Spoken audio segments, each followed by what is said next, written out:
up? What's going on? Just a Tuesday night here on the Facebook, going live. Hell yeah. Look, Dillon the Doc is live in an online event. We are? We're right there. Hey there. What's up, everybody? We are live.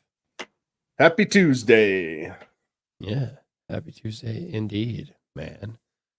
It's a pretty good day over here. Busy. I was telling you before the show started, we had launched our official launch for candidacy for U.S. Senate for my brother. So we had that party today. That was good. You and I had a meeting. That was good. Party. Yeah, all the parties, man. Yeah, how many parties are you going to go to this week? Literally zero, guys. I have the COVID. Womp, womp, womp. So, yeah, if you were looking for the podcast on Monday, now you know why you don't have it. I'm home. My youngest son is home. He had COVID starting last week. He still has it. And then Saturday night, I started feeling kind of weird. So I took a COVID test on Sunday. My wife started laughing and said, one of the kids isn't going to school. I was like, oh, he's still home. She said, yeah, and so are you. So then, boom, mine was positive. Yeah, so here I am. Got this cool nasal thing going down. That's why I sound so cool. I told my wife if my voice would just stay like this forever, I'd be okay with it. But yeah, and then also we have hand, foot, and mouth flying through my house right now too. So hey, not going anywhere. I might as well just lock myself up in my office, tie myself to the desk, and stay alive for the next 96 hours or something. You got a little petri dish going on over there. Dude, 4 kids, man. Yep. School just started. It's like that's it. So if you got kids, say yeah. You know what we're talking about. So that's life. So yeah, 0 parties. Anyways, this isn't the health and wellness podcast. No. What is this? What is this anyways? Dillon and the Doc. Welcome. Dillon and the Doc. Which one are you? I'm the Doc. The Doc? What does that mean? That Tell means me more about yourself. Man, went to school for a long time. Went and got one of those fancy PhDs in interpersonal communication and relationship development. Fancy. Then I left, and now I do what other people can't, and I show you how to hold your relationship together. When got educated, now you're educating the peoples instead. That's right. That's what's up. Hey, Doug. Hello. Nice to see you again. So who am I? I ask myself that often. I'm Dillon Reed, a professional sobriety coach. I didn't go to school for 10 years, go get a PhD, but I did get a degree in being a drunk. It took me about 20 years. And then I got sober, and now I help other people do the same thing because I like it. It's what people want, man. Mm-hmm. So I'm here to give the people what they want. You still down to 4 beers a night there, Doug?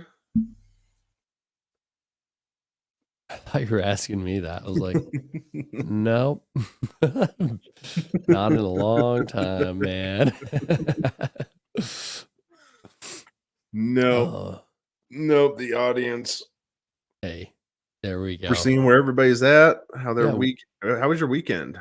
Yeah, that's what I want to hear. I want to hear from, I know we got some of them regulars out there. I don't know how your weekend was.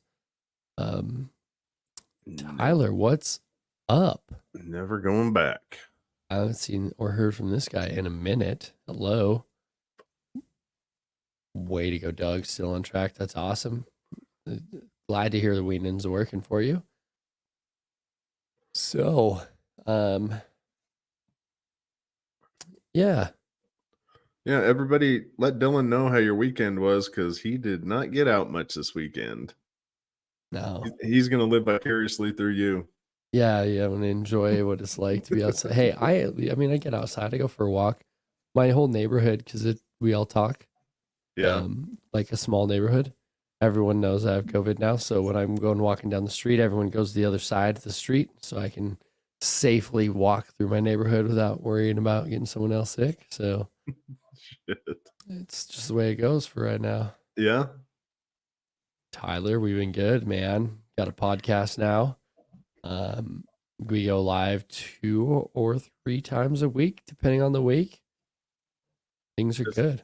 This week's twice. Yeah, this is the twice week. I will make no promises about getting that event poster up on the Dillon and the Doc Facebook page this week, but I will attempt to get it done.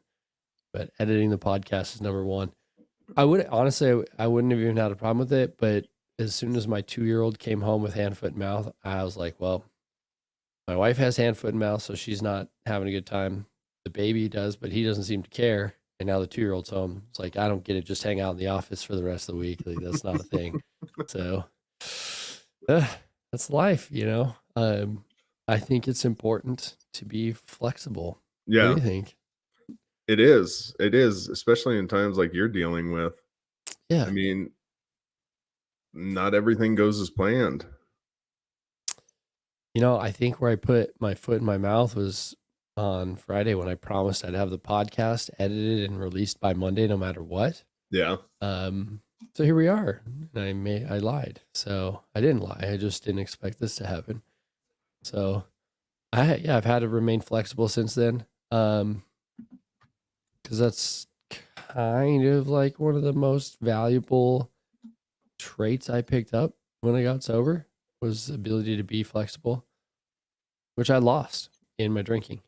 Yeah.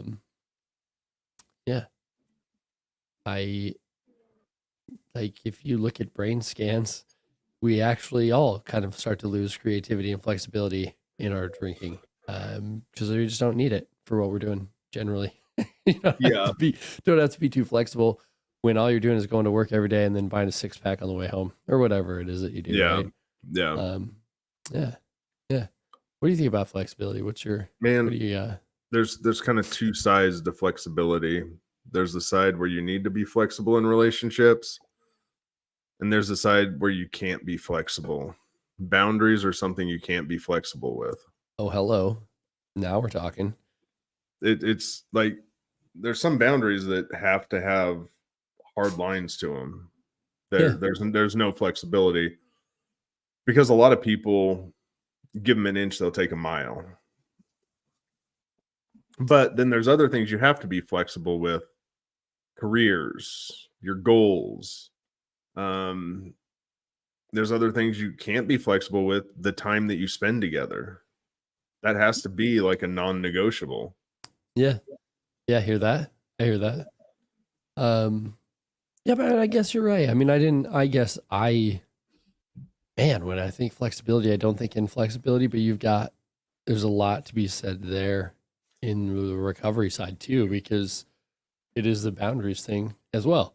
Yeah. You know, there are certain people that you're not going to spend time with anymore. I think that's a reality. They're not going to serve you. Yeah. And don't take that as me like saying that everyone's a piece of furniture that exists in my living room to like be what I want them to be. That's just me to say that there are people that are going to drag you down when you get sober if you continue to spend your time with them, because your sobriety is not an interest of theirs. In fact, they might be interested in quite the opposite. So it's best to just draw those lines, not cross them again, right? There's a lot to be said for that. I was going to record a video this week on cutting toxic people out of your life because they're toxic to your relationship. It doesn't matter if it's a parent, a sibling, a best friend, another relative. If they are toxic to you and to your relationship, you need to cut them out. It's kind of love them from a distance type of thing. But blood is thicker than water. Oh, dude, the crazy thing about that, I'm going to look it up while we're talking.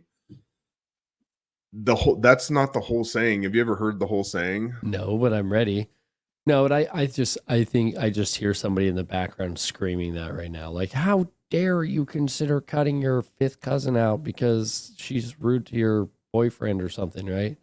Um, yeah. Tell me the saying. This is crazy. So everybody always says blood is thicker than water. Yeah, yeah. That is not the saying, because the saying is actually the blood of the covenant is thicker than the water of the womb. Oh, well, so then it's a Christian thing. So it means chosen bonds are more significant than the Yeah. bonds with family. Yeah, yeah, yeah. Yeah, it So it's makes the total complete sense. opposite of what people use it for. Yeah. Blood is thicker than water is opposite. Yeah. No, that's hilarious. That is hilarious. Because that's pretty classic of So yeah, it is a Christian thing, but yeah, blood of the covenant's thicker than the water of the womb. well, and then it's like the same way as that whole jack of all trades is a master of none. And then everybody just forgets about the part where it's like, but oftentimes that's better than a master of one. Like, Yeah. just let's just salad bar quotes from here on out. Yeah. I don't really want carrots with my salad, so I'm just going to use the part that suits what I'm doing right now. Uh-huh. Yeah, dude, I hear that though because um I will let no one get in my way. Like, be warned. It's like when it comes to my relationship, when it comes to my family, my wife and my children, I don't care who you are to me. You will not get between, as Ryan refers to, the two-handed circle that I have Yeah. with my wife. Like, that's it. Like, you got something bad to say about her, then you can go talk to someone else, because I don't have time for it. I know her better than anybody outside does. So I don't need it, you know? And I've said that I don't even know how many times I've said it, but that two-handed circle is so important, because the only way other people have anything bad to say about your partner is if you allow them to say something bad about your partner, which means if you think back on it, you at some point have said something bad or aired some dirty laundry about your partner to them. So Yeah. it comes back to you. Like, Yep. don't be a dick. Don't talk shit on your husband or your wife to other people, and you won't have Yeah. these problems. You don't give people permission to talk poorly about your spouse. Totally. Period. Totally. Yeah. Because Yeah. once you do, it's a permission slip. Yeah. Yeah. And that goes for the way you talk about yourself too, everybody, just so you know. Self-deprecating humor is unhealthy and only gives your friends permission to razz you for Yeah. being a dipshit when you're not Yeah. really a dipshit. So don't do that. Yeah. So I appreciate that you dug up the rest of that quote, because I never heard that at all. I want to throw this up real quick. Tyler, stoked to hear that other than the anxiety thing. I mean, that's better off than where you were the last time we had spoke. And I hope you get that under control, you know? So, yeah. Start living in the present, bro. Hello. Anxiety is a manifestation of future problems. Oh, yeah. Don't tell your And psychologist that. I no, don't. And I know that's a tough one to hear, but You telling me I need to take action on the things that are causing me anxiety so that I don't worry about the thing in the future that I can do something about now? yeah, Is that what you're telling me to do? start taking actions on stuff today. Stuff. Stuff. Yeah. I tell clients that often. It's not always their favorite thing to hear. It's like, yeah, I understand that you have anxiety. That's because you're not making a decision. It's because you're not doing anything about the thing that is causing you to be Yeah. future tripping. So instead of future tripping for the next hour, why don't you pick up that broom and go clean up the thing that you're future tripping about? Just saying. Yeah. So yeah, there's Yeah. that.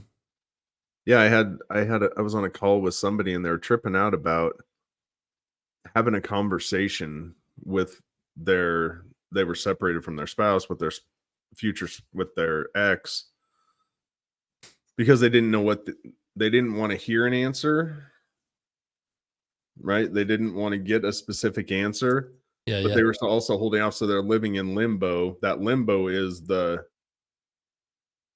it's like I want an answer, but I don't want to hear what the real answer could be. So you've automatically given yourself a shitload of anxiety just in that, instead of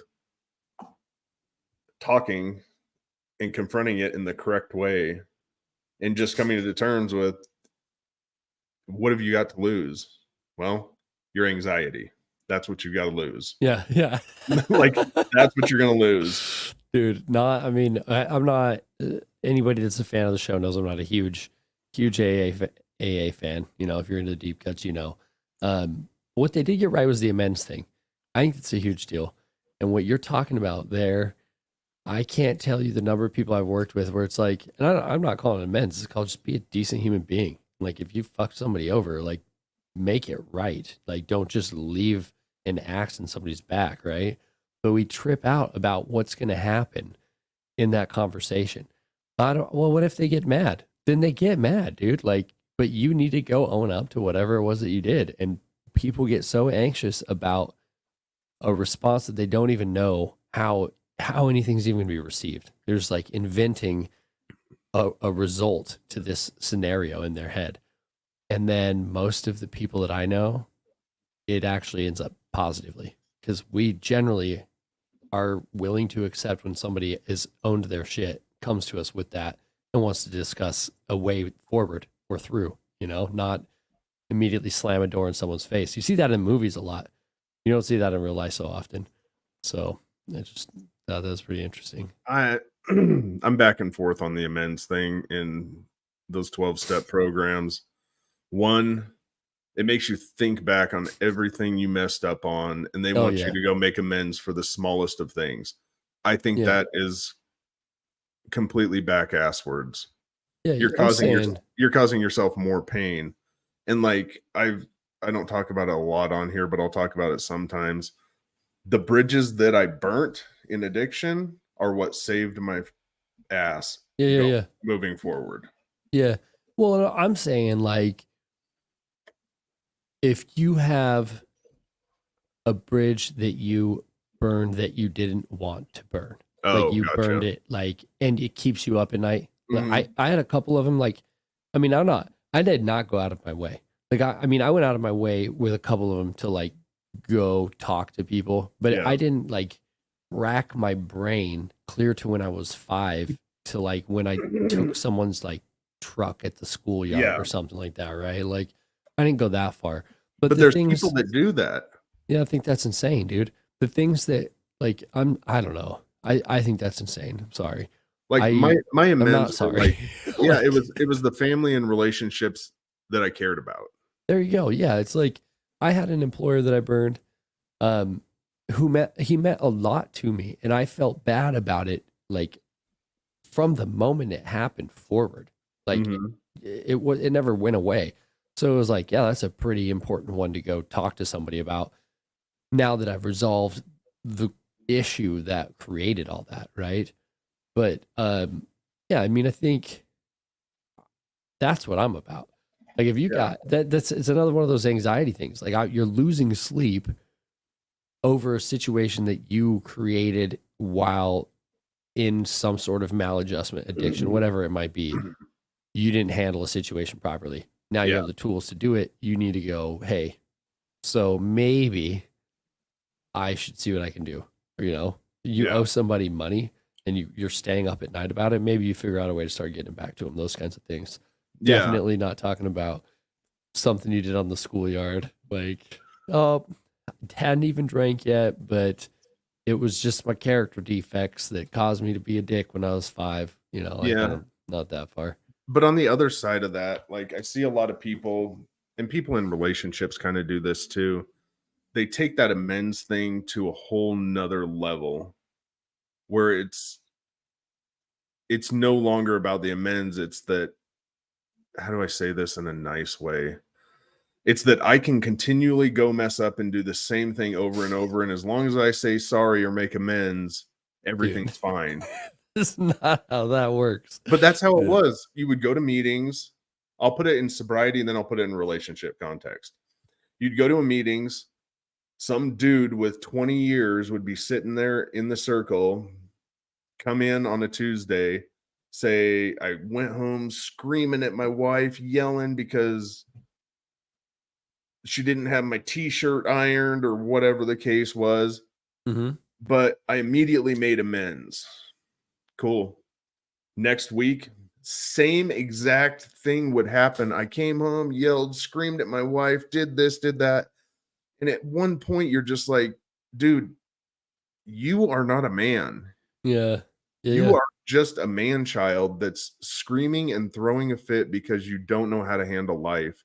And you think that saying sorry is going to make everything better and that you're okay to do that again. Yeah. Yeah, 'cause I And got sober.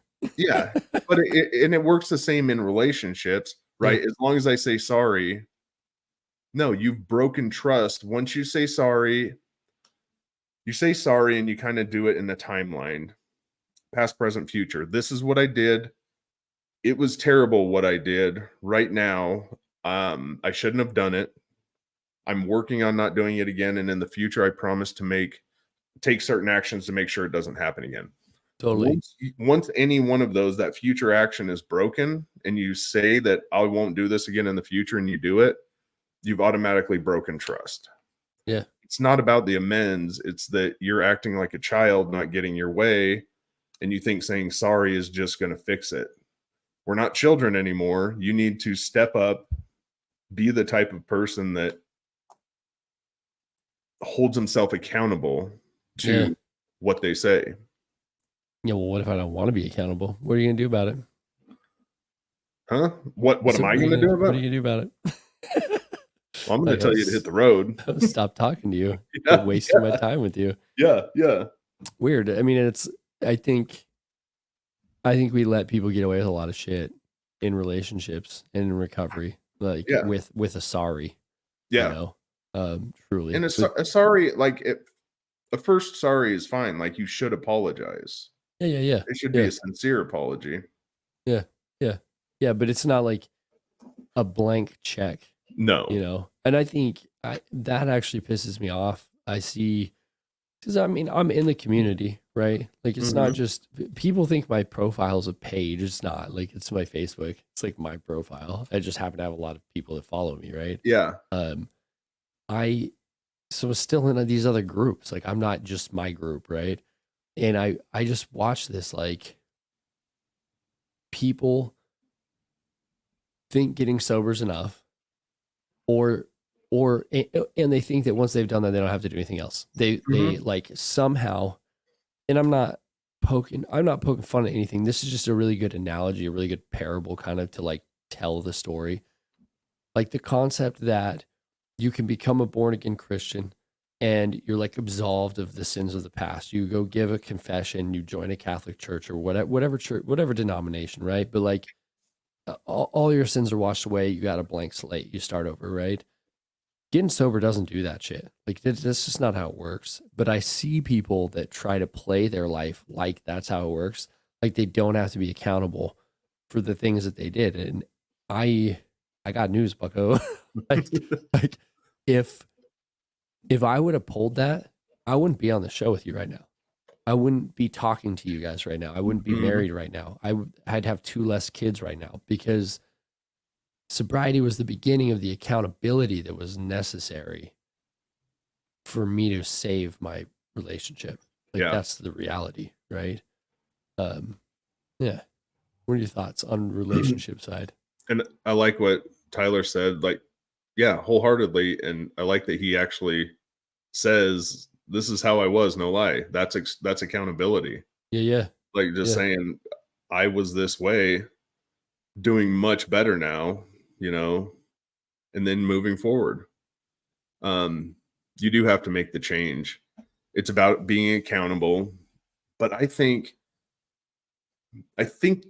So we've gone from flexibility into extreme accountability, and accountability is kind of at the core of it. But once you become accountable to these things, you become resilient in what you do. You become resilient in your relationship. You become resilient in how you bounce back from things, how you handle things, how you approach things. Yeah. Like resilience builds out of it. And it's Yeah. kind of the ongoing, to me, I see resilience as ongoing accountability for your actions. Well, I love that. I don't think I've really ever heard anybody approach it that way. It's pretty novel, but I definitely can see that because my desire to be accountable, like, I mean, I can come on this show. It's it's our fucking show. Yeah. It's our podcast. I don't owe anybody a podcast out by Monday. No. That's a self-imposed thing, right? Yeah. Most people wouldn't even notice, but I still come on here. What do I say? I say, I said I was going to do a thing. I'm giving you a reason. It's not an Yeah. excuse. Like, dude, I got sick. I got kids that are sick. Life happened. I had to become flexible. I don't have to do that, but No. it's out of my desire to be accountable that I become more and more resilient. It's Yeah. like, okay, I have to. I don't have to. I choose to, but I feel a very strong desire to push through whatever gets in the way to still reach that target, right? Because I said I was Yeah. going to. Yeah. So it's like the more, I don't know, like systems of accountability I create, the more levels of social accountability I have, the more resilient I become Yeah. because it's like I pull strength from all of those different points on the grid and go, man, I got to push through. I got to get that thing done because of that. Right. Yeah. Is that track? Yeah. Yeah. So you're holding yourself accountable to these things you draw from. I didn't get this done this one time. Like it wasn't a good feeling for me. I really No. don't want to feel it again. So you become resilient. And the next time, like maybe you have a cold, you don't feel like it, but you're like, damn, I really don't want to hop online and have to tell everybody I didn't do this again. This is Totally. going out today. Yeah. Yeah. Or in your relationship, you draw from having an argument with your wife and you draw from it like, I said I was going to do this. This was the outcome. I lost some trust from her. I never want to lose trust again. I'm going to bounce back from this stronger than ever and move forward. And I think when you continue to do that, kind of like you were painting the picture, that's how you become so resilient in how you handle things. And I think that's a really good way to look at both relationships and sobriety because you learn from those things. You become resilient. Yeah. You bounce back from your mistakes. Totally. Totally. Yeah. And that's honestly the core of social accountability Yeah. at the end of the day is like you're building a network of people that mean enough to you that you don't want to let them down. And Hmm. I don't think there's anything wrong with that. Like, No. it shouldn't be the core of your sobriety. Like, because I don't know, people bail on people, times change, people change, all that stuff. Yeah.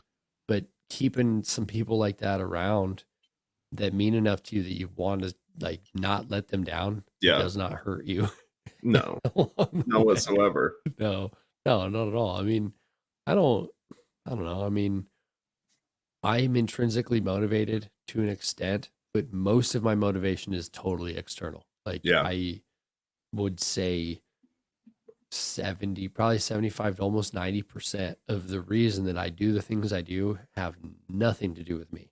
Like they do, but not. Like Yeah. it's my kids, it's my wife, it's a community that I help build. All those things are what keep me plodding away. Like previous version of me wouldn't be on this show right now.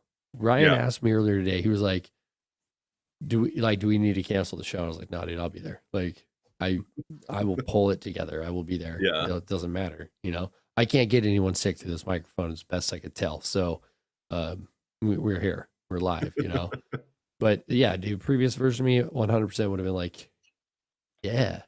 Yeah, no, I can't make it. You know, I don't know what the hell I would have done with my time, but it would have been something else, you know, like Yeah. not worthwhile. I'll tell you Yeah. that much. Um, yeah, it's growth, right? Yeah. 100% growth. Yeah. So what I I do. mean, go ahead. I do on kind of like on that. At some point I want to get back to Jackie's question. That can be so wrong, Dylan. Just asking her to clarify what she meant by that. Well, then let's do that right now. Because yeah, I mean, I thought about that too, and then we were kind of going down a rabbit hole a little bit. That's all right. We can always. Yeah, it's our show. It's our show. Because next we're going to move from resiliency, and I kind of want to take a look at the other side of that, which is a lack of accountability. I don't want to talk about that. Okay. No, I definitely appreciate that. Because I think if we talk one side, we need to talk about the other. I can appreciate that. Like it's like we're holding ourselves accountable for both sides of the coin. Yeah. I'm for it, dude. Yeah, I'm yeah. for it. And my shitty jokes. I'm for those too. Because you have on this one side this extreme accountability, and these people who, once they start taking accountability and taking a long hard look at themselves and what they did, and they're able to say, yeah, I messed up here, yeah, I did this, yeah, I can fix this, I can do whatever. Then you have those other people who don't have any of that accountability, which becomes the blame game, judging, being pretty much a man child. I don't know another way to put it. Sorry guys out there. Just being a child that doesn't have to take accountability for their actions. And that is where so much of the negativity and crap, that's where relationships really start to take a dive, is because people can't take accountability for their relationships. Did you take the trash out? No. Why? Right? Instead of, did you take the trash out? Hey, I got busy. I'm going to head over and do it right now. I should have done it earlier when I was in the house. Like, it's even little things like that. Like, why didn't you ask me before you went out with your friends? Oh, like you have some excuse for that instead of just saying, you're right. Like, I should have asked you before I went out with my friends. That was not right of me to do. That was disrespectful. I can go ahead and head home right now and we can talk this out. Yeah. Well, it's duty, man. I hate to say it, but it is. I don't want to even hate to say it. It's just the reality. It's like a thing lost on modern times, is that we have certain duties and certain stations of life. Like that's I'll admit they're social contracts. We navigate them with people, but we do establish them, and then it is our responsibility from that point forward to carry them out. Like, do I like the dishes every night? No. Is it the thing that I do? Yeah. Like there are things that we do that we just have to do because we've agreed to do them. Yeah. And I try to, one thing you touched on that I really like is like, we come from a time that's chock full of damn excuses to not get things done, to avoid responsibility and accountability. Like, it seems like that's people's jobs, is to not have any sort of responsibility or accountability for their actions or what they're doing, Yeah. And I try to teach my son, it's like, I'll ask him why he doesn't get something done, and then he tries to give me 10 minutes of what happened, right? And I'm like, in the amount of time it took you to explain that to me, you could have just gone and done it. Like, it was just done. All I did was ask you to put your shoes at the door. Like, hey, why aren't your shoes at the door? You give me some big old string of bullshit. It's right there. Like, just go do it. That's all I want. Like, I don't even want a reason or excuse. When I ask you what that means, and maybe I should communicate that more effectively, like, move your damn shoes, kid. Like, it's not even the question. I'm just saying, you know what to do. Go do it, Yeah. But yeah, I don't know. I mean, I don't know if that's it. the cultural narrative is that it's millennials' fault and we started it. We're the ones that started the excuses, right? And I'm kidding. I'm not trying to create some culture war, but I don't know if it's new, if it's a novel thing, but I've observed that there's a hell of a lot of excuses as to why things don't get done and a whole lot of not getting stuff done. I think we see a lot more excuses because we're exposed to them so much more now. Okay. I Yeah. think they've always been there, and like while you were talking about that, I was thinking, this has kind of been around. Like if you've ever asked somebody who was going through a divorce why they were going through a divorce, they will never take ownership. Rarely will they take ownership of what they did. Because you're asking, when you say, why are you getting a divorce? You're asking, what part did What you did you take do place in the wrong? divorce? Yeah. You're not asking, but they automatically go, oh, he was doing this, he was Oh, doing that, oh, he didn't do this, oh, he didn't do that. No, that's not what the question was. The question was accountability. yeah. Why are you getting a divorce? The people never say, I was unfaithful, um, I was unmotivated, I was lazy, I was judgmental, I was mean, I was violent. They never list off the things they did in the relationship to help bring it to an end. They only focus on the other. They play the blame game every time. It's rare that you get somebody that will tell you, I was having a bad time. This happened, this happened, this happened. I was drunk and I treated my wife like shit. Like, Yeah, yeah, like that. Like that's the accountability. but I have people that I get messages all the damn time, and that is why people like me. They tell me that specifically. They're like, the fact that you're just so transparent and real and raw about your experience is like a breath of fresh air because people don't do that. I'm like, you can't come at me now, dude. Like there's nothing you can say that can hurt me because I said it. I said the thing that you would have maybe wanted to use to Mhm. stab me with. Like I owned it. I'm not. It's not me turning my own horn because I do want to jump on what Ryan's talking about because like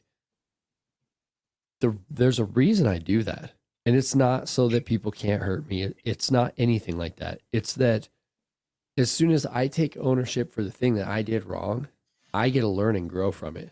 But Yeah. if I pretend like everything else is everyone else's fault, then in my mind, I've never done anything wrong, so I don't have any behavior to correct. I didn't do anything, right? Like it's Mhm. their fault. So radical ownership is a part of my growth as a human being, as my personal development is going like, whoops, I did that. Not a sorry. Not Yeah. don't stop at a sorry. Like Yeah. include a sorry, but don't stop at a sorry and then move forward and move Yeah. on, move through. Um, yeah, is that track? Yeah. Yeah. That follows. Yeah. I mean, hey, what up, Scott? Hello. What's going on? I no, and I Yeah, mean it's that lack of accountability, I think, that keeps people in a really low place. stuck. Stuck. Yeah. Yeah. Because they don't, I mean, if you don't accept responsibility for your actions in a situation, how do you learn from them? Yeah. Like they never took place. Yeah. Right. Yeah. Yeah. And I don't know. like with the divorce one, I'm not saying you need to tell people that, but I'm saying that's the answer you get. What I'm saying with accountability is be real with yourself. Yeah. You don't have to tell the world. You don't have to tell anybody if they ask. All I'm saying is hold yourself accountable for your actions in each and every situation. Don't allow blame to step in as your number one go-to. I'm there. I'm there. Yeah. I mean, if you're going to lie, which I don't advocate for lying, but if you're going to lie, it damn sure better not be to the person staring at you in the mirror. Yeah. Like that's a hard, fast boundary because Yeah. that's the road to your own personal hell right there. I promise you. Like I've seen it, lived it, been there. Um, yeah, I think I like that the whole transition we've gone through because I mean, we went from accountability to with flexibility and resilience all the way to like the other complete end of the spectrum. Yeah. Um, and it's It's weird. Like, you mind if I kind of just Yeah. do this thing? Because I think about this quite a bit. It's like we lie to ourselves and think that the excuses and the lack of accountability is easier. Yeah. Like that's why we do that. Because in our head, it's like a shortcut and we avoid work. But it's actually like the longest cut you could take because you will keep running into that hurdle over and over and over and over and over because you don't do anything to fix it. You Yeah. know, like that you'll run into that problem again. So the easy route is actually to take accountability, deal with the firewall. It's small instead of, it's your whole entire house. Like Yeah. that's just it, but it's not something I actually dealt with something with that with a client. We were talking about how difficult it can be to like not drink. And I was like, no, um, yeah, because if we're being honest, I was like, the easiest thing is just to drink. Mm-hmm. And it just caused him to freeze.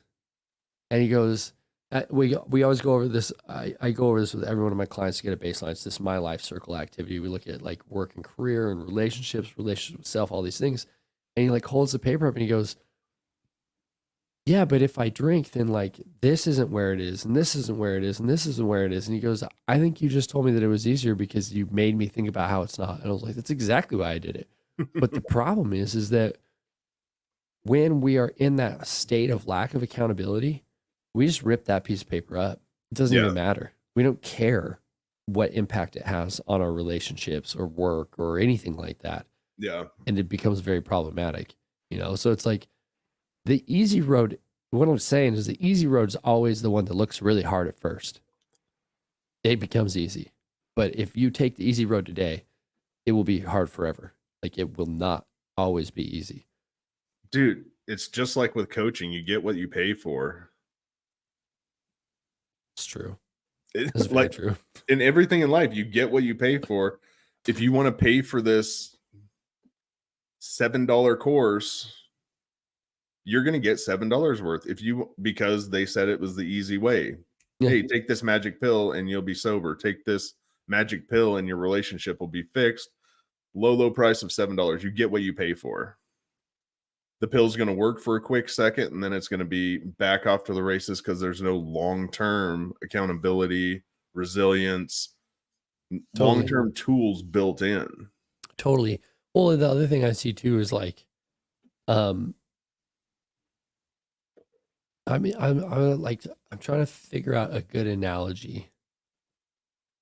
Okay, so it would be like the $7 course, the cheap coach, honestly just the cheap fix, whatever it might be. Yeah. It's as if like, because this is usually how they are.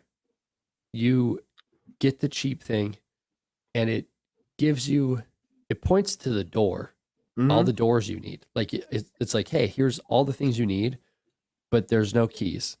And you got to figure out how to get the keys from that point forward. Like, you know where to go. Like, and that's helpful to an extent. If you're the type of person that's going to dig in and go find the dang key and get the door open, right? But most of us aren't built that way. No. It's just like, I want it all here together now, please. But we will do that all day. Like, I have a number of $7 courses I bought along the way to quick another analogy is just like it's like buying your wife flowers when you mess up instead of making a genuine apology and changing your behavior. Yeah. Like it makes her feel good for 2 seconds, but your behavior doesn't change. Long-term results suck. Totally. I've never had flowers work. Just for anybody that was curious.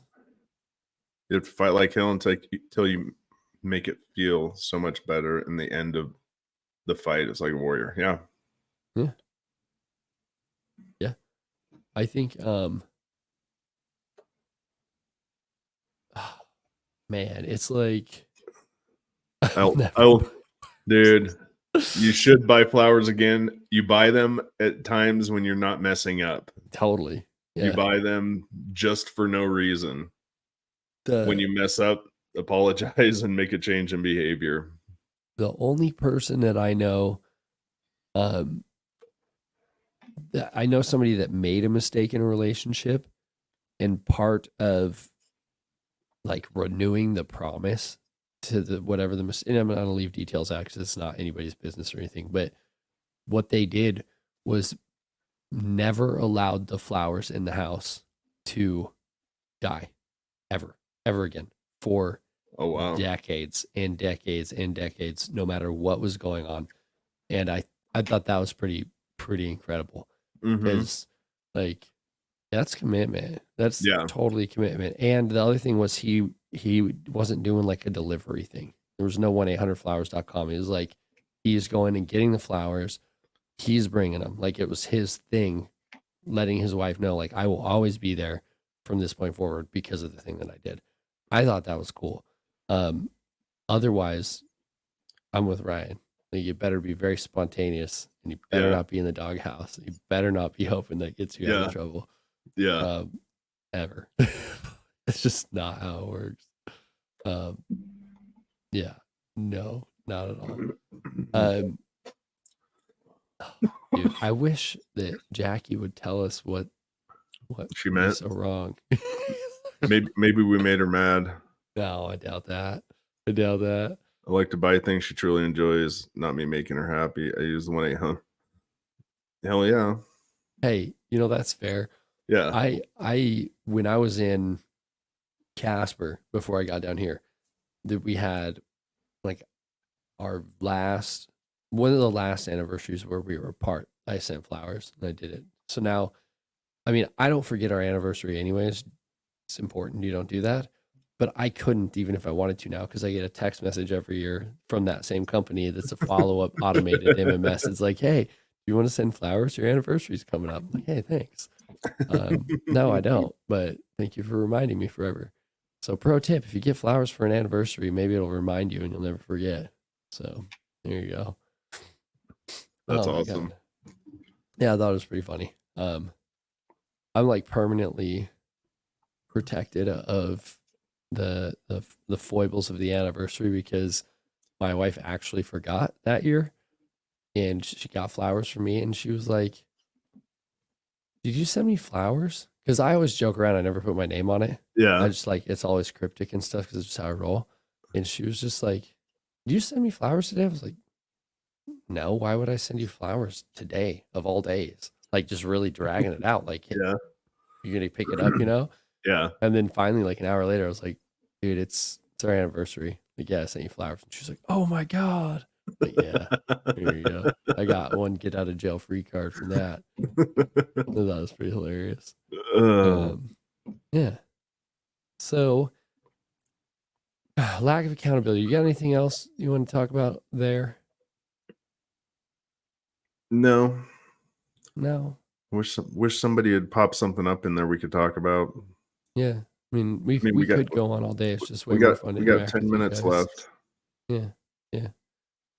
You're much more fun to play, you know, with what you guys need. It's more fun to bounce that ball around than it is to just have a conversation with Ryan. Because I could just call them on the phone if I wanted to do that. Yeah.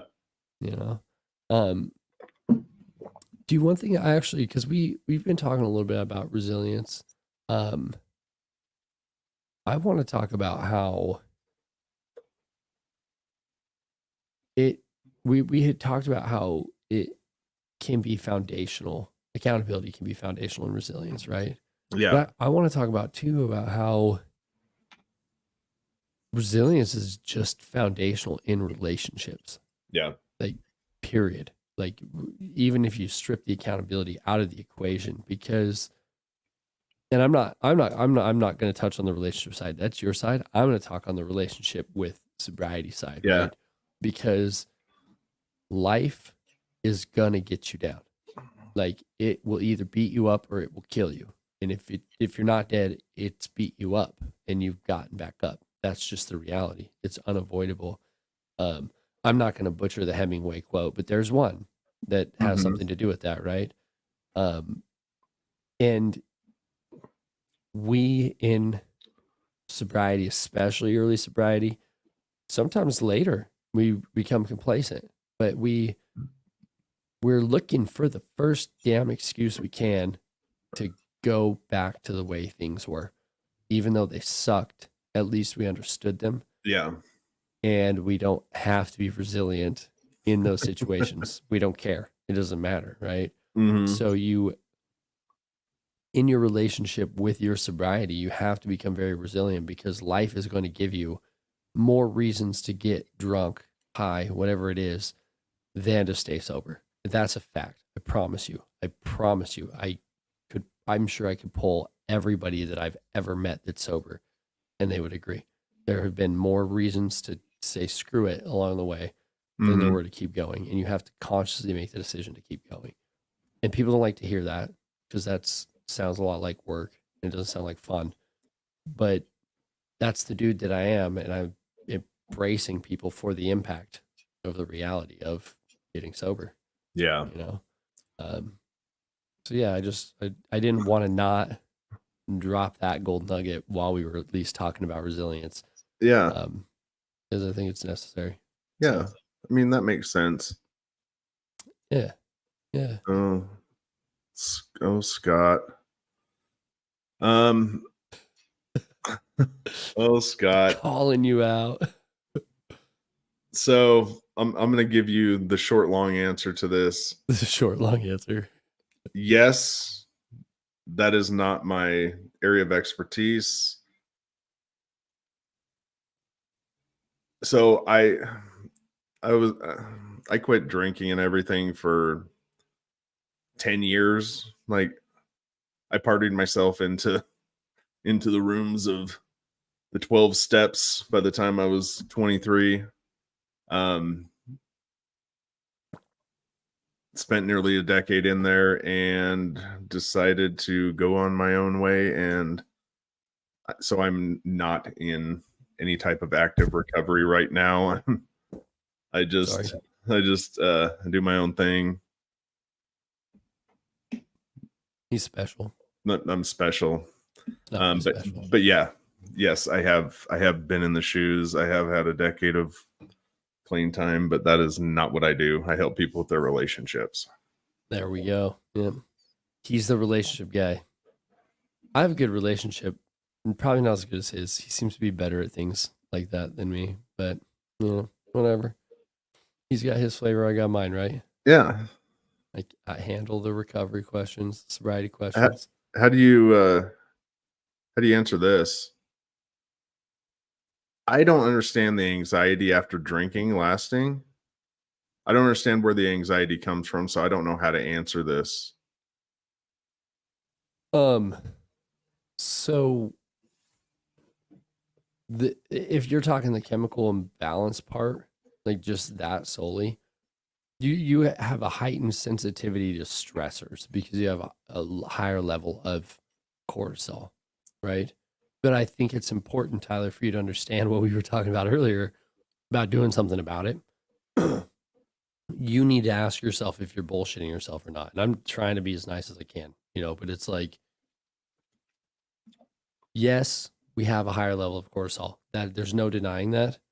But the question is what in your life is going on that you're reacting to that is causing said anxiety? Because you could have a heightened level of cortisol for a number of reasons, but if you've got your affairs in order, like you don't have to be an anxious person. You don't have to be worrying about what's going to happen tomorrow in the future or anything like that. So, as far as explaining it to your wife, you go over the science of it. Hey, I've got a heightened level of cortisol and I react to stress more acutely than other people are right now. So the question is, how long have you been sober? I mean, how long are you going to ride out? And I'm not saying this is an excuse, but if it is becoming an excuse, how long are you going to ride that out? Because those levels start to normalize like within months. I mean, that's not a year down the road, 2 years down the road or anything like that. So you need to understand yourself, like as yourself, whether it's truly anxiety you're dealing with or if you're just still coasting. And I don't mean that to be disrespectful. It's an important question to be asking yourself. So there you go. Yeah. 3 months, and it seems to calm down slowly. He's been clean since 3 months. Well, look, so then have you been solving your problems in the last 3 months? I mean, is that why it's calming down? Yeah. Just food for thought, man. I can't diagnose where you're at, what you have going on. I don't know enough about your specific situation to be able to, if you were my client and we were at 3 months, I might be calling you out on your bullshit if you're telling me that you have like extreme anxiety still at that point. Like, okay, well, where are you on your goals that we set? Like what is this? So, I don't know. I hope that's helpful. I'm sorry if it's not. You think I did okay there? Yeah. Right. Yeah. So that's what I got for you. I like it. Yeah. I mean, yeah. I think I'm gonna leave that. I'm gonna put a pin in that when I'm done. I'm good with it. Put a bow on it. Wrap it up. Toss it. Yeah. So Scott, I went on a journey of self-discovery after a decade, and I started drinking again. And today, like,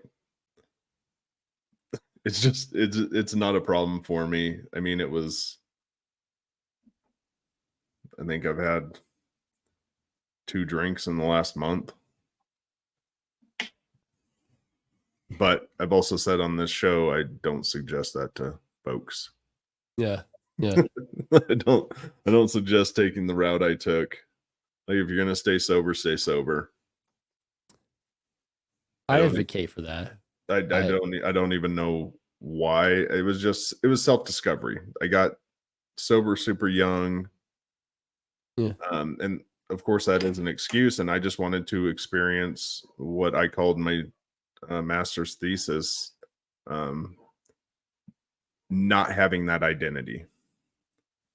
And the Dude. way I knew to shed that identity was to start drinking again. Yeah. In hindsight, I wish I would have formulated, which is why I'm so against 12 steps. I wish I would have formulated a different identity than what they prescribed me. Yeah. Dude, that I have immense amount of respect for that answer. Because I've never had you put it that way before, but it makes perfect sense. That is why I broke up with AA, if that's what you want to call it, because it was like I was having an identity crisis. I was like, I don't want to do this forever. Yeah. Like, it's not what I need. It's not what I want. It's not what my wife wants. It's not what my kids want or deserve. Like, they deserve a dad that's home instead of a dad that's at AA meetings. Because in my mind, there isn't much of a difference between being in a meeting or being at a bar. Yeah. I had all of that stuff going on. Then I started questioning, like, well, am I even an alcoholic? If I am having these thoughts, like, do I have a problem? All this stuff, and it was taxing. It was like painful, right? Because it was like I had the identity of being a drunk, like for sure, bona fide, was in that club, and then shed that identity to have it be replaced with that of being an alcoholic and being a 12-stepper and being in all that kind of stuff. And then that shoe didn't fit anymore. Like it hurt. My feet outgrew that shoe and I didn't know what to do. I didn't take the same methodology that you did, but I was like, I got to figure something else out. Yeah. Cause this ain't going to work. Cause it was going to be, I was young enough in recovery. I was going to crash and burn. If I would have taken the self-discovery route, I would have been drunk 10 ways to Sunday still probably. Right. Yeah. But I totally respect that because that's part of it. I was like, this isn't who I am. Like I'm way more than just this, and I can't just be just this. How do I shatter this identity? And part of it was I didn't feel like I could stop going because I was like socially obligated by the sponsor and like all these people. And I talked to my wife about it, and when she was like, "Do what you got to do," I didn't even care anymore. Nothing else mattered. I don't give a shit about anybody else's opinion about what I did from that point forward because she said yes. She knew I was making the right choice. That's all that mattered. Yeah. So dude, thanks for sharing that. I appreciate that. Yeah. Of course. Yeah. Just So we all take different routes. I got lucky in mine, and yeah, I tell my kids there's no wrong way in life, just a long way. yeah, Like there's no, yeah, we're all going to get to the same place. it wasn't the wrong way. I mean, I've had my ups and downs, which is why I don't advocate people go the route I went. I would never tell somebody just go get sober for a little while and then go back to normal life. I would never say that because I think it's ridiculous. But I had already put in place such a strong foundation of goals, Yep. and I had already learned how to become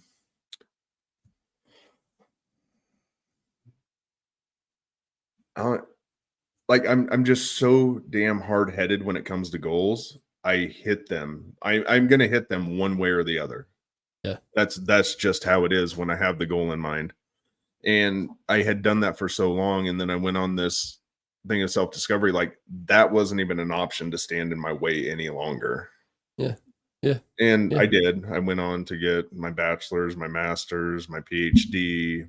I went on to publish worldwide, help a bunch of people. I mean, I've done a lot. It's not like my life just stopped, Yeah. but I had a plan in place. Yeah. I could respect it. I also love how you said you're not going to tell somebody to get sober to just go back to being normal, because No. I will have people that will apply to my program, and I interview everybody before I take them on in a one-on-one basis.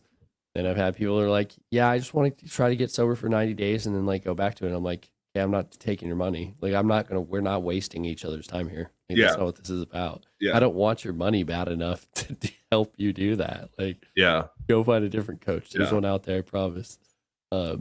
Yeah, no, I respect it. I totally respect it. So yeah, that's story time ended. We're done. It's the top of the hour. We're done. We're done now. We're over. It's over. It's over. This is the last episode. That's it. Not really at all. Not even close. So what? We are done. We are done for the night. We're done. We'll be back Friday at 3 p.m. Central. Yep. There is no Friday night show, guys. Sorry about that. One thing, I'm not sure on a night. I might start doing a solo evening show sometime in the nearer future. I will keep you guys all abreast about that. Yeah, dude. I think we're good. Heck yeah. Okay. Cool. You're welcome. Tyler, Debbie, Scott. Jackie, who we didn't hear from anymore, Chancellor, Doug. Thank you all for being on the show. Yeah. Appreciate it. And we'll catch you hopefully Friday afternoon. See y'all. Have a good one.